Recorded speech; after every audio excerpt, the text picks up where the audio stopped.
Okay guys, good morning. Quick TA tayo ngayon for gold. This is the final day. Natubo ka agad. Silipin natin, di tayo nakapag TA kahapon kasi busy.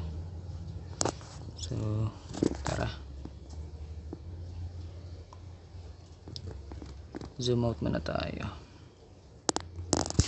What's up sa mga natin dyan sa ating mga iba din ng tanggalin ko muna itong volume profile. What's up sa ating mafia traders?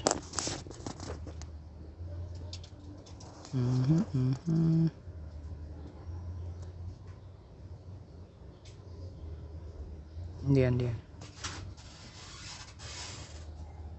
Yan. Sige, ito muna.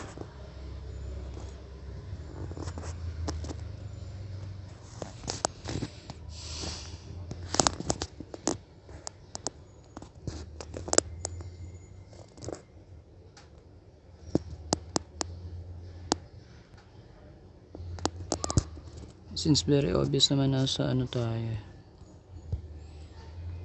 Ito yung structure. Mukhang may magandang wait lang guys, may nakikita ako.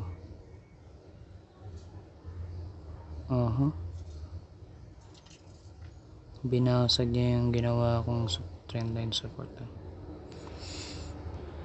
1 hour time frame. 1, 2. Meron pa tong leg up. Teka, possible na correction perspective.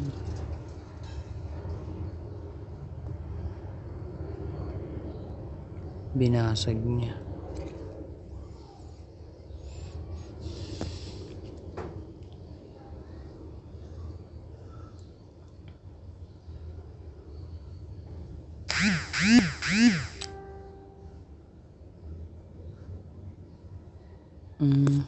Dali. Ano ba market structure na ito? Pareho lang din naman sa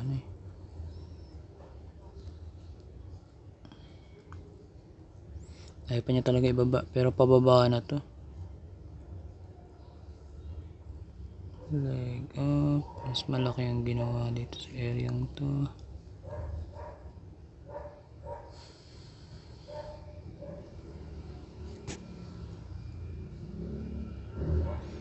Halatang sinundot niya lang tong area to.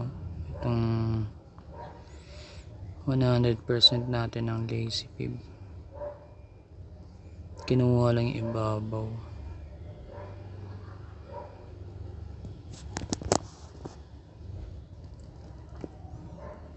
Kung yun ang masusunod, pero kasi para sa akin, ito yan. Medyo mahaba-habang ranging to na gagawin.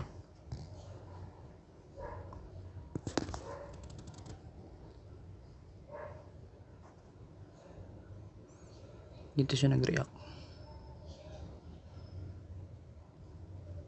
Okay, yan ang gagawin ko dyan. Then maglalagay tayo ng resistance area. So magmumukha siyang based on the pattern, magmumukha siya para sa akin ascending triangle, pero ito siya yung version ng ascending triangle since sinundot na sa taas. Ito yung ascending triangle na pababa. So parang bear plug siya. Hindi siya parang bear plug talaga siya. So ito yung nakikita ko for gold. Saan niya magbabounce yan dito? Magpapatuloy yung ganyan. Pag mag red day mamaya, may unting pumping ng since Friday ngayon, merong pumping. Depende kung ano mangyari mamaya kasi pag nag-bounce to dito, magpa-pump. Tapos pagdating ng Monday, magba-bounce. Dito natin malalaman kung babasagin niya na itong trend line, or pwede niya itong basagin oro mismo ngayong araw. Yan yung nakikita ko dyan. Tapos yun yung downside, pero yung upside na ito, kung magbabounce siya dito, possible na ito by Monday, magganon siya dito sa area na to. Possible na ito by Monday butasin to, mag leg up. So let's wait for Monday for gold. Ito yung nakikita ko sa kanya. Maglalagay pa ako ng additional support, pero ito mataas ang probability na itong butasin to kagad eh.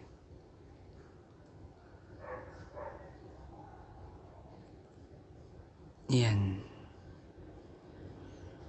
kulong natin yan. Yan. So ito yung nakikita ko para sa kanya. Mahaba pang araw, mamaya ito magkakaalaman kung anong mangyayari. So yun guys, yun muna ang update ko. Silipin natin siya BTC, ano ba nangyari?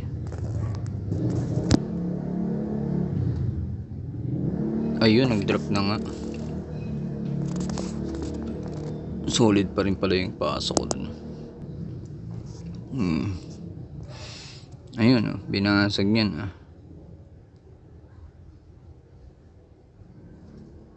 umabot siya pala ng 16k tapos nag-breakdown dun sa area ng ano yun? May ginawa ba? Okay, yun pala yung ginawa kong horizontal ray.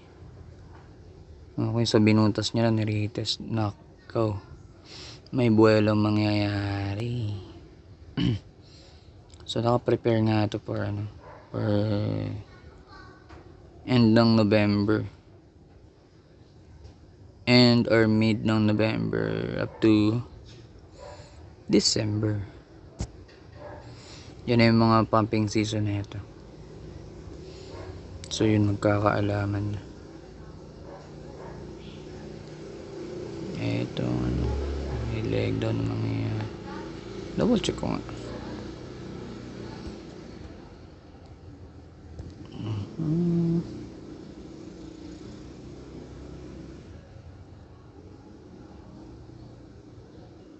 Based on the babagsak pa nga ito kasi yung binibigay na ni MACD. Sa MACD kasi nasa ilalim, although paangat dito sa may area ni Assassin.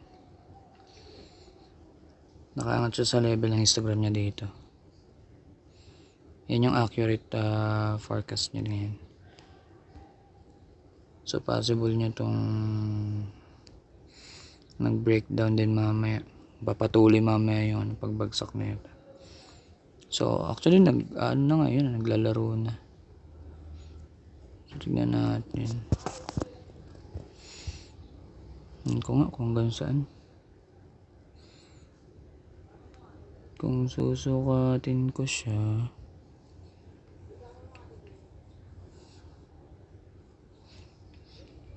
okay, ito yung pang confirm ko dyan. Pag ito binasag, alam na.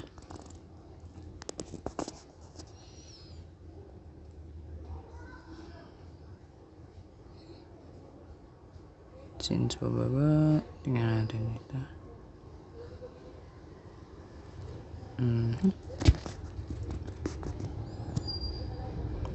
Kunin na natin yung pinaka-top na yan. Nireject and retest lang yung area. Okay.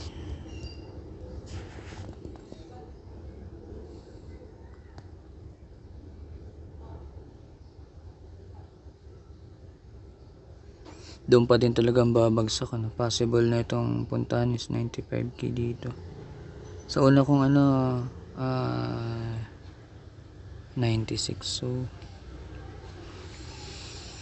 yeah, that's it for BTC rin. So yun lang muna tayo guys. O magiging busy tayo sa mga darating na araw. Ingat-ingat din. Charting muna kayo guys bago mag-execute ng trade, okay? Peace out.